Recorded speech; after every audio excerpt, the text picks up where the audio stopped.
나는 그날 밤 자는 척을 했다. 몸은 이불 속에 가만히 웅크리고 있었지만 마음은 깨어 있었고 귀는 문 쪽으로 쏠려 있었다.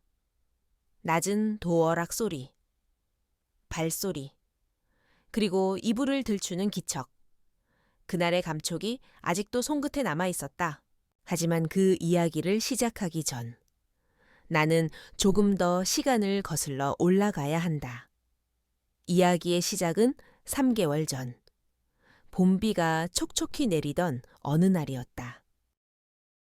나는 3년 전 이혼했다. 처음엔 아이들이 걱정됐다. 둘 다 성인이 되어 각자의 삶을 살고 있었지만 엄마가 혼자 사는 게 마음에 걸린다는 듯 자주 안부를 물었다. 하지만 시간이 지날수록 그마저도 뜸해졌다. 어느 순간 나는 깨달았다. 이제 진짜 혼자가 되었구나. 그래서 나는 결심했다. 나도 한 번쯤은 정착이 아닌 체류로, 습관이 아닌 경험으로 살아보자. 그 시작점으로 택한 곳은 강릉이었다. 끝이 보이지 않는 바다, 시간에 따라 표정이 바뀌는 하늘, 그리고 골목골목 숨은 이야기들이 가득한 곳. 이곳이라면 나도 다시 시작할 수 있을지도 몰라. 그런 기대를 품고 나는 작은 캐리어 하나를 끌고 강릉으로 향했다. 내가 구한 곳은 해송빌이라는 3층짜리 신축 빌라였다. 바다가 내려다 보이는 언덕 위, 통유리로 들어오는 햇살, 따뜻한 원목 바닥과 아늑한 커튼. 무엇보다 마음에 들었던 건 1층 공용 거실이었다. 커피 머신, 소파, 조용한 재즈 음악, 그리고 통유리를 통해 보이는 짙 푸른 동해, 살면서 쉬는 공간. 그 말이 어울렸다. 빌라의 주인은 60대 부부였다. 남편은 다소 오지랖이 넓었지만 전기 많았고 아내는 넉넉한 품성과 따뜻한 눈빛을 가진 분이었다. 나는 그녀를 어느 순간부터 언니라 불렀고 그녀는 나를 보며 이제 혼자서도 잘 살겠네 하고 웃어주곤 했다. 함께 사는 세입자들은 나름 개성 있었다. 나와 비슷한 또래의 3석 2호 중년 남자 오진우. 말수가 적지만 무심한 듯 배려 깊은 201호의 젊은 여자 윤설인. 그리고 눈웃음이 인상적인 203호의 활기찬 청년 최지훈. 서로 조용히 선을 지키며 때론 따뜻하게 말이 없어도 마음이 통하는 듯한 묘한 동질감이 있었다. 우리는 각자의 방에서 살았지만 매일 아침 1층 거실에서 마주쳤고 주인 아주머니, 장미숙 언니가 준비해준 아침 식사를 함께 나눴다.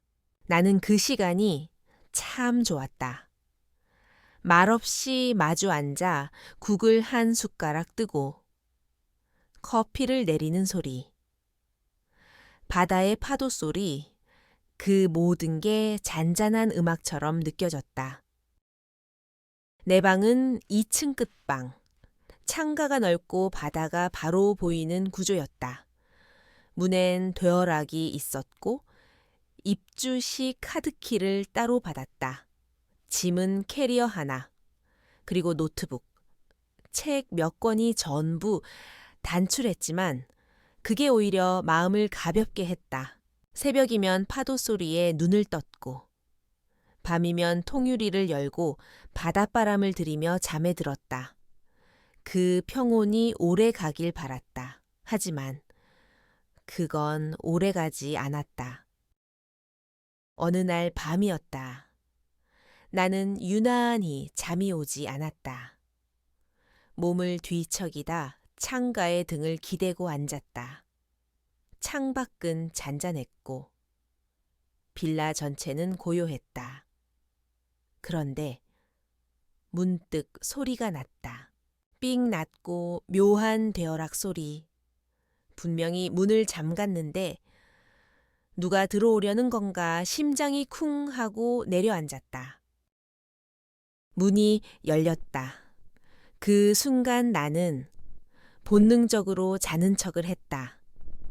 눈을 감고, 숨을 죽이고, 몸을 굳혔다. 설마 잘못 들어온 거겠지? 하지만 방 안으로 아주 조심스러운 발걸음이 들어왔다. 나는 귀를 곤두세웠다. 기척은 명확했다. 누군가 내 침대 가까이 다가왔고 이불이 스치는 소리가 났다. 그리고 따뜻한 온기. 누군가가 내 뒤로 조심스럽게 누웠다.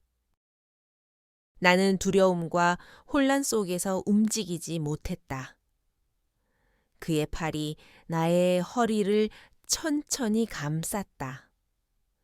마치 오래전부터 알고 있던 몸처럼. 부드럽고 익숙한 손길이었다. 심장은 요동쳤고 입안은 바짝 말랐다. 그 손이 천천히, 아주 천천히 엉덩이로 향했다. 나는 반사적으로 입을 막았다. 신음이 터질까봐. 그저 가만히 있었다. 시간이 얼마나 흘렀을까. 그는 아무 말 없이 조용히 일어나 문을 열고 나갔다. 문이 닫힌 뒤에도 나는 한동안 그 자리에 그대로 있었다. 몸이 굳은 채, 눈도 뜨지 못한 채, 온몸이 얼어붙은 느낌이었다. 아침이 밝았다.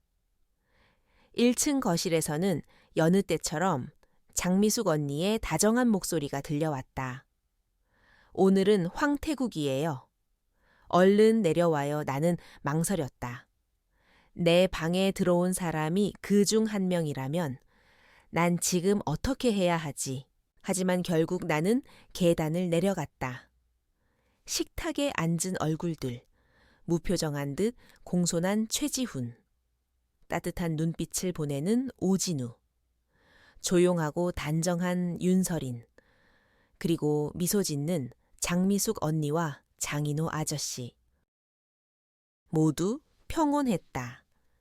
마치 어젯밤 그 일은 존재하지 않았던 것처럼 나만이 이상했다.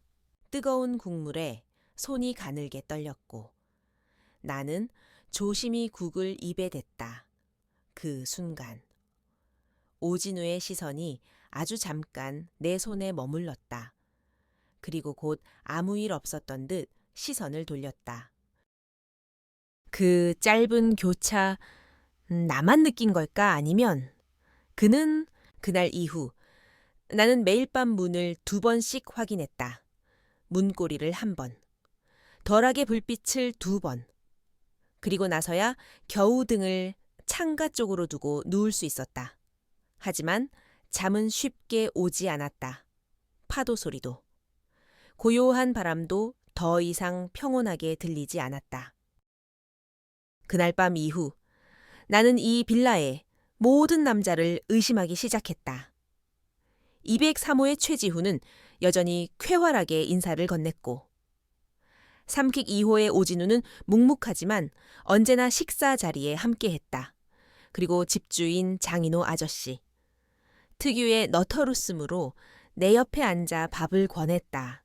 하지만 나는 웃을 수 없었다. 내 안에 뿌려진 불신이 조용히 자라나고 있었다. 그날 이후 나는 하루 종일 혼자 있는 시간이 불편해졌다. 침대에 누우면 그날의 손길이 떠올랐다. 그는 말없이 다가왔고 말없이 떠났다. 그리고 나는 말없이 당했다. 그것이 더 무서웠다. 폭력도 아니었고 위협도 없었다. 하지만 무언가가 침입한 느낌, 내 공간이, 내 경계가, 내 몸이.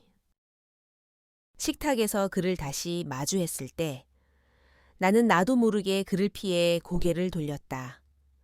그러나 그의 태도는 여전했다. 조용하고 매너 있고 따뜻한 눈빛. 혹시 그게 더 의심스러운 건 아닐까? 너무 자연스러운, 너무 아무렇지도 않은. 식사를 마치고 커피를 내리려 1층 부엌으로 향하는데 집주인 아저씨가 나에게 말을 걸었다. 혼자 산다고 너무 조심만 하지 말아요. 네, 여기 사는 사람들 다 괜찮은 사람들이에요. 혹시라도 불편한 일 있으면 꼭 말해요. 그의 말투는 진심 같았다. 하지만 그 순간 이상하게 심장이 쿵 내려앉았다. 며칠 전 그가 내 어깨를 토닥이며 웃던 모습이 겹쳐졌다. 조심하지 않아도 돼요 라는 말이. 지금 생각해보니 당신의 경계는 의미 없다는 말처럼 느껴졌다. 나는 방으로 돌아와 되어락을 바라보았다. 카드키는 내 지갑에 있었다. 한 번도 분실한 적 없었다. 그렇다면 도대체 어떻게 들어온 걸까? 혹시 마스터키 집주인이 가진 관리자 키, 혹은 건물 설계, 당시 남겨진 보조키. 아무리 생각해도 열쇠를 가진 사람은 한정되어 있었다. 그리고 그중 하나는 바로 장인호 아저씨였다. 하지만 그가 그렇게 온화한 눈빛으로 나를 바라보던 그 사람이. 나는 머리를 흔들었다. 그럴 리 없다. 그래서 더 혼란스러웠다. 누구도 확신할 수 없었다. 밤이 되었다. 오늘도 문을 잠갔다. 문고리를 한 번, 도어락 불빛을 2번, 그리고는 탁상 조명을 침대 옆에 놓았다.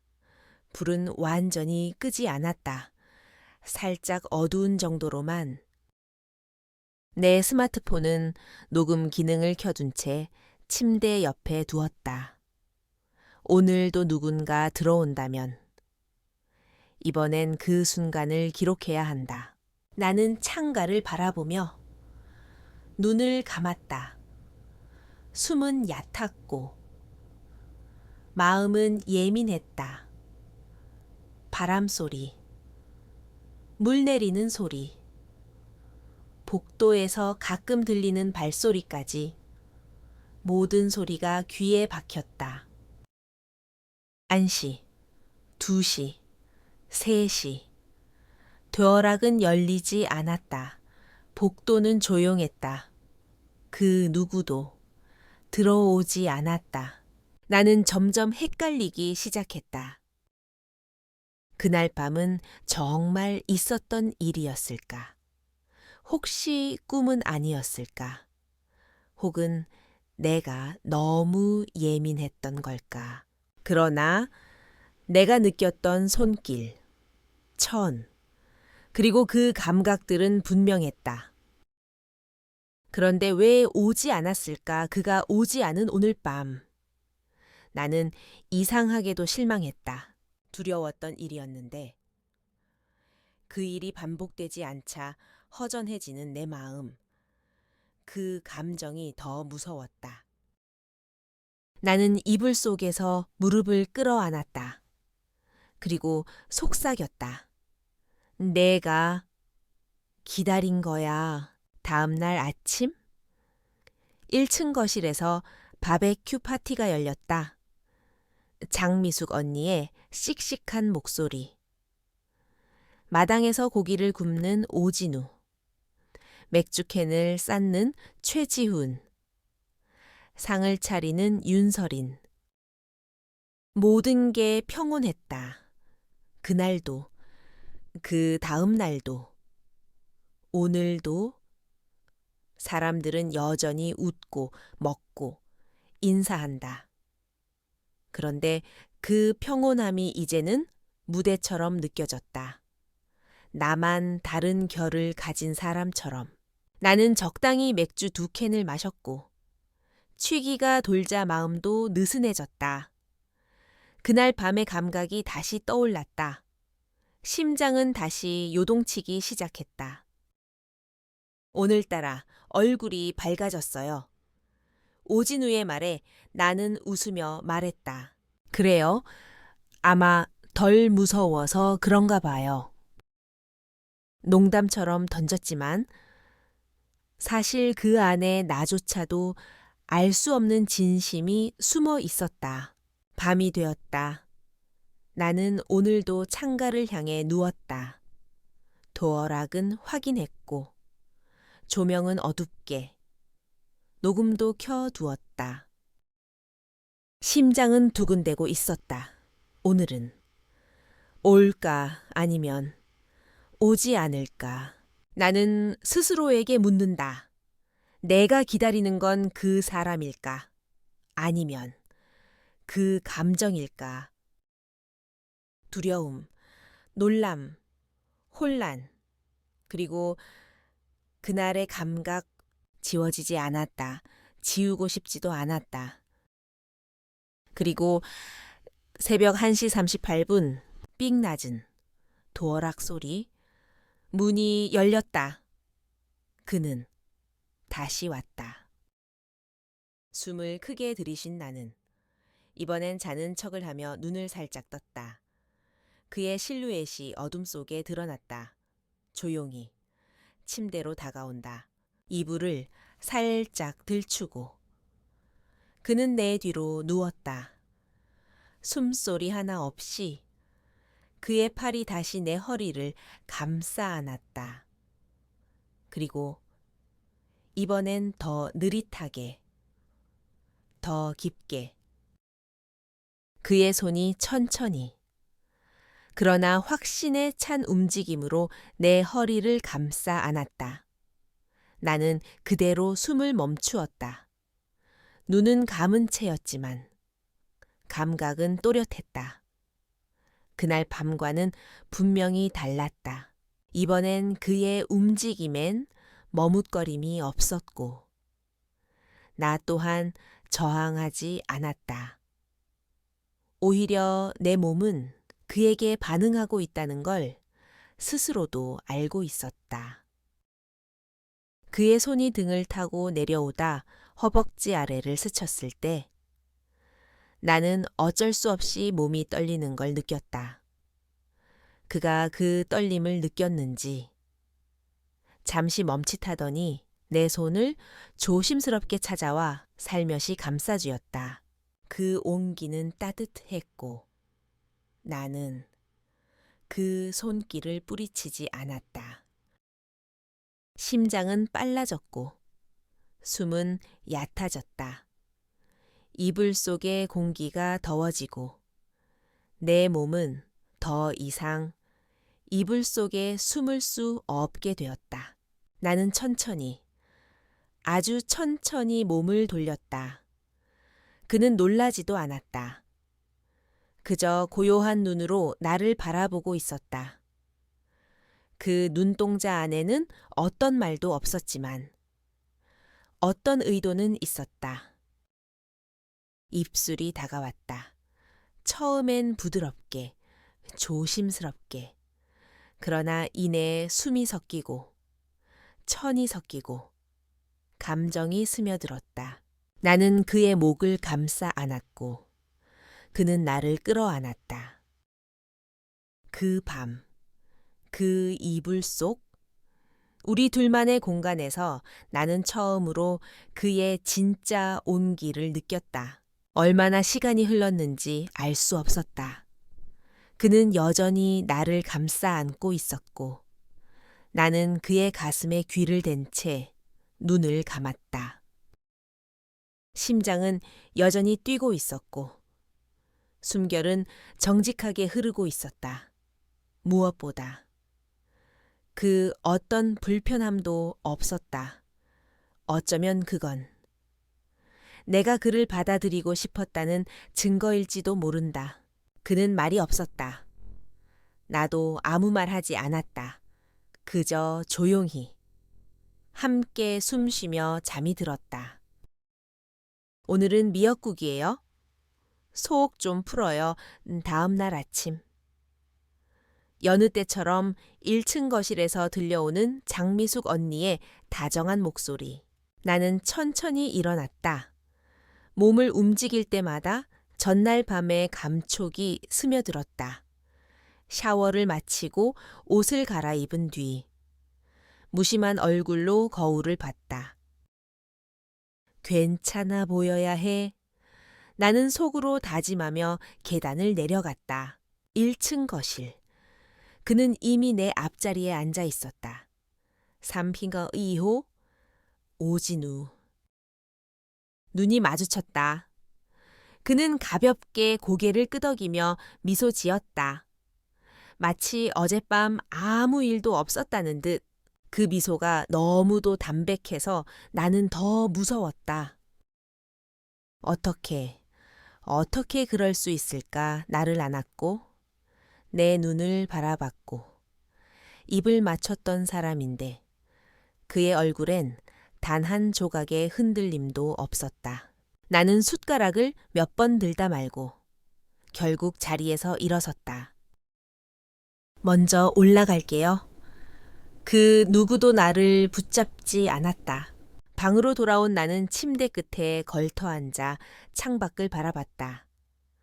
파도는 오늘도 어제처럼 출렁였고 햇살은 고요하게 창을 타고 들이쳤다. 하지만 나는 어제의 내가 아니었다. 그에게 마음을 연 건 어젯밤 단 한 번이 아니었는지도 모른다.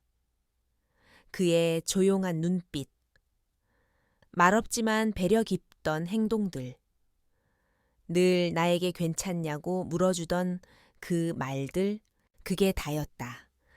하지만 그게 시작이었다. 그리고 결국 나는 그에게 모든 것을 내어줬다. 몸도, 마음도. 그런데 그는 아무 말도 하지 않았다. 그 어떤 질문도, 어떤 약속도, 어떤 확신도 없었다. 그게 더 아팠다.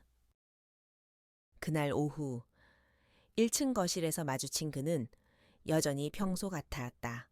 신문을 펼쳐 들고 앉아 있었고 다른 사람들과 똑같이 인사를 나눴다. 나를 특별히 쳐다보지도 않았다. 마치 아무 일도 없었던 사람처럼. 나는 그의 옆을 지나치며 한 번도 뒤돌아보지 않았다. 그의 눈을 마주치는 순간 내가 무너질 것만 같았기 때문이었다. 그날 밤 나는 다시 혼자였다. 창문을 열고 바다를 바라봤다. 이 바다가 그날 이후 조금 다르게 보였다. 무한하게 펼쳐진 푸른 물결, 그 아래 가라앉은 나의 감정들. 나는 그날의 기억이 지워지길 바라지 않았다. 하지만 동시에 그 기억이 나를 잠식하지 않기를 바랐다. 파도 소리는 여전했고 달빛은 조용히 내 어깨를 비쳤다. 나는 조용히 중얼거렸다. 그날 사랑이었을까? 아니면 외로움이었을까? 내 안에 누군가는 대답했다. 둘 다였을지도 몰라. 하지만 그가 말하지 않는 이상 나는 그 의미를 끝내 알 수 없을 것이다. 그날 이후 나는 매일 아침 도어락을 3번 확인했다. 카드키는 내 가방 안. 도어락은 변함없이 작동하고 있었고 그의 발걸음도 더 이상 들리지 않았다. 하지만 그 침묵이 나를 더 혼란스럽게 만들었다. 그가 오지 않는 밤들 속에서 나는 자꾸만 생각했다. 그는 왜 다시 오지 않을까? 그 밤의 감정은 나 혼자만의 착각이었을까? 그도 느꼈던 그 떨림. 그것은 단지 순간의 욕망이었을까? 나는 일부러 거실에 더 오래 머물렀다. 사람들과 더 자주 눈을 마주쳤고 그의 말에 웃으며 반응도 해보았다. 그는 여전히 예의 바르고 조용하고 다정했다. 하지만 그의 눈빛은 더 이상 나를 향하지 않았다. 혹은 그렇게 느껴질 정도로 내가 멀어졌다. 식탁 위. 국그릇을 사이에 두고 앉은 우리. 그는 익숙한 손길로 반찬을 건넸고 나는 그 손끝을 피하지 않았다. 하지만 예전과 달리 마음은 차갑게 식어가고 있었다. 오늘 아침 국물 맛이 참 좋아요. 그가 말했다. 나는 웃으며 고개를 끄덕였지만 속으론 묻고 있었다. 그 밤 나도 좋았다고 말해줄 순 없었나요? 그는 여전히 아무 말도 하지 않았다. 밤이 되면 나는 이불 속에서 자꾸만 그의 온기를 떠올렸다. 그 손길, 그 입맞춤, 그 숨결 모든 것이 아주 선명해서 지우려고 해도 지워지지 않았다. 하지만 동시에 그 온기가 더 이상 내 것이 아님을 알아가는 것도 하루하루가 지날수록 더 선명해졌다. 어느 날 오후 나는 조용히 1층 마당으로 내려가 커피를 마셨다. 장미숙 언니가 마당 화분에 물을 주며 말했다. 요즘 얼굴이 많이 야위었어요. 무슨 일 있어요? 나는 얼버무리듯 대답했다. 그냥 좀 생각이 많아서요. 그녀는 한참을 나를 바라보다 살짝 미소 지으며 말했다. 사람 마음이란 게 말 안 해도 보일 때가 있어요? 괜찮지 않아도? 괜찮은 척 하지 않아도 돼요. 그 말에 나는 마음이 내려앉는 느낌을 받았다. 그녀에게 말할 수 없었다. 그 사람과 있었던 그 밤. 그리고 그 이후 나의 모든 무너짐을 나는 결정했다. 이 공간을 떠나야겠다고. 그를 사랑하지 않는 게 아니었다. 오히려 그날 이후 나는 그를 더 자주 떠올렸고, 더 많이 생각했고, 더 깊게 원했다. 하지만 그는 단 한 번도 나에게 사랑한다고 말하지 않았다. 그건 명확했다. 짐은 많지 않았다. 올 때 가져온 캐리어 하나, 책 몇 권, 노트북, 그리고 그날 밤 이후 접지 못한 내 감정들. 나는 조용히 옷을 개어 넣었다. 욕실 선반에 세면도구, 침대 마트의 조명, 창틀 위에 책 한 권, 하나씩 정리할수록 마음이 더 가라앉았다. 도어락을 마지막으로 확인한 뒤 나는 계단을 내려갔다. 그는 1층 거실 소파에 앉아 있었다. 신문을 넘기던 손이 멈췄고 나는 조용히 고개를 숙였다. 그는 나를 부르지 않았다. 그 어떤 말도 하지 않았다. 나는 그 침묵이 그의 대답이라고 생각했다. 현관문 앞, 처음, 이곳에 도착했을 때를 떠올렸다. 낯선 도시, 낯선 공간, 그리고 따뜻한 사람들, 그리고 그 안에서 만난 그 사람. 그가 내 삶의 균형을 흔들었다. 그리고 나는 그 흔들림 속에서 스스로 무너졌다. 현관문을 열며 나는 조용히 속삭였다. 고마웠어요. 그리고 이젠 그만할게요. 그날 밤 나는 강릉 시내의 작은 모텔에 머물렀다. 낯선 천장, 얇은 벽지, 익숙하지 않은 침대. 하지만 이불을 덮는 순간 그날 밤의 감촉이 다시 떠올랐다. 그의 손길, 그의 천, 그리고 그의 눈. 나는 스스로에게 물었다. 그날 밤, 그건 사랑이었을까? 아니면 외로움이 만든 환상일까? 혹은 넘지 말아야 할 선을 넘어버린 순간일까? 그는 아무런 약속도 하지 않았다. 나는 그를 완전히 알지도 못했다. 하지만 그날 밤 그 온기 하나만큼은 진짜였다. 그리고 그 온기가 나를 바꿔 놓았다. 나는 한참을 눈을 감고 누워 있다가 조용히 몸을 일으켰다. 문득 그가 다시는 오지 않을 것이라는 확신이 들었다. 그럼에도 불구하고 나는 여전히 그 문이 열리길 바라고 있는 나 자신을 부정할 수 없었다. 그 새벽 나는 혼잣말을 했다. 그 사람, 내가 깨어 있었다는 걸 알았을까? 내가 숨을 죽이며 기다리고 있었던 그 밤들, 그는 그 마음을 알아채고 있었을까? 아니면 그저 자신의 욕망을 조용히 풀고 간 것뿐이었을까? 그 어떤 것도 물을 수 없었고, 그 어떤 것도 답하지 않았다. 나는 조용히 불을 끄고 작은 침대에 몸을 눕혔다. 바닷가 소리가 없는 모텔방은 너무 조용해서 내 숨소리만이 울렸다. 그리고 나는 다시 눈을 감았다. 이불 속에서. 그 사람을 그리워하면서도 그 손길을 잊으려 애쓰면서도 그 감정을 되뇌이며 아무 말 없이 새벽을 맞았다. 그날 이후 나는 그 사람을 다시 보지 않았다. 정확히 말하자면 내가 그를 다시 보지 않기로 한 것이다.